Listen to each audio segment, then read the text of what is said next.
एक घने जंगल में रूही और रानू नाम की दो बहनें रहा करती थीं। बड़ी बहन रानू अक्सर अमीर बनने के ख्वाब देखा करती थीं। एक दिन, अबे तुम अकेली बैठी क्या सोच रही हो? रूही, मैं ये भी सोच रही हूँ कि ये अमीर पंछी कितनी अच्छी जिंदगी गुजारते हैं। इनके पास बड़े बड़े घोंसले, हवाई मोटर और पहनने के लिए महंगे महंगे कपड़े होते हैं। लेकिन देख, हम गरीबों के पास क्या है? रहने के लिए एक अच्छा घर भी नहीं है। अच्छा खाना तो दूर है, अच्छा पहनना भी नसीब नहीं होता है हमें। लेकिन आपी, मैंने तो ये सुना है जिसके पास इतना होता है उसके लिए उतना ही अच्छा होता है। फिर अमीरों के बारे में सोच कर दुखी होने से क्या फायदा?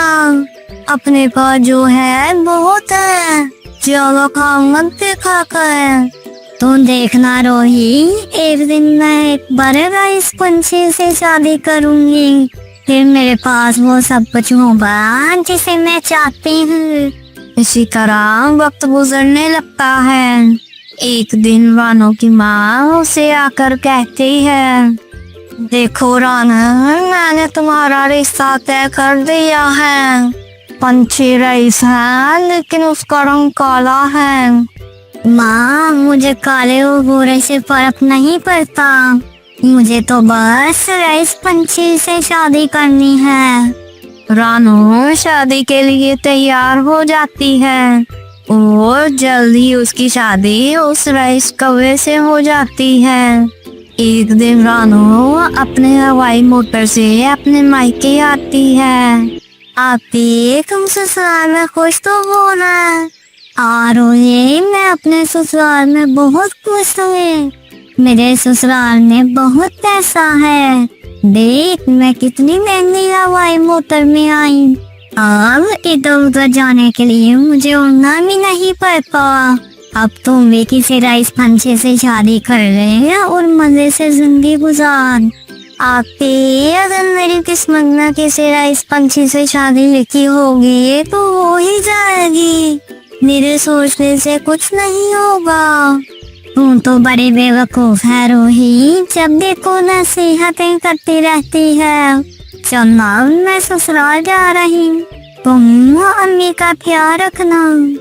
इसी तरह वक्त गुजरने लगता है और रूही की शादी एक लकड़हारे से हो जाती है।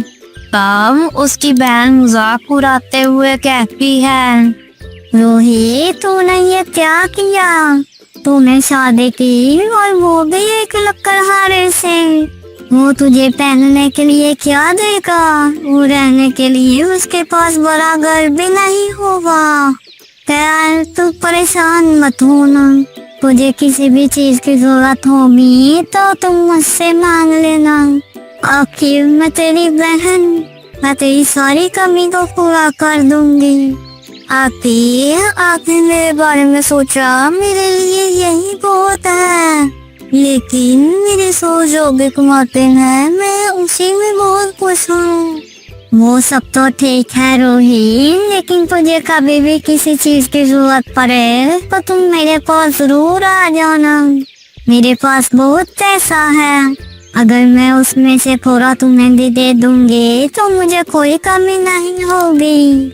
इतना कहकर रानू वहाँ से चली जाती है। कुछ दिनों बाद रानू के शोहर की हवाई मोटर क्रैश हो जाने से मौत हो जाती है। तब रानू के ससुराल वाले उसे धक्के मार के घर से बाहर निकाल देते हैं। रानू रोती रोती अपनी बहन के घर आती है। रूही, मुझे पैसों का घमंड हो गया था, इसलिए ऊपर वाले ने मुझे सजा दे दी। मेरे शोहर की मौत एक हवाई मोटर क्रैश में हो गई है और मेरे ससुराल वालों ने भी मुझे घर से निकाल दिया है। आप परेशान मत हो, आप मेरे घर में रह सकती हैं। मेरा घर छोटा है पर मेरा दिल बहुत बड़ा है। हम दोनों बहनें इस घर में खुशी खुशी रहेंगी। ठीक है रूही, मुझे जब तक कोई काम नहीं मिल जाता तब तक मैं तेरे घर में रहूंगी। मैं तुझ पर बोझ नहीं बनना चाहती। आखिर में रानू दिल में कहती है। रूही ठीक कहती थी, असल खुशियाँ मेरी में नहीं बल्कि अपने प्यारे के साथ करीबी में भी मिल सकती है। प्यारे दोस्तों, अगर आपको हमारी ये वीडियो पसंद आई है तो इसे लाइक करें और मजीद ऐसी मजेदार सी वीडियोस देखने के लिए हमारे चैनल को सब्सक्राइब करें। शुक्रिया।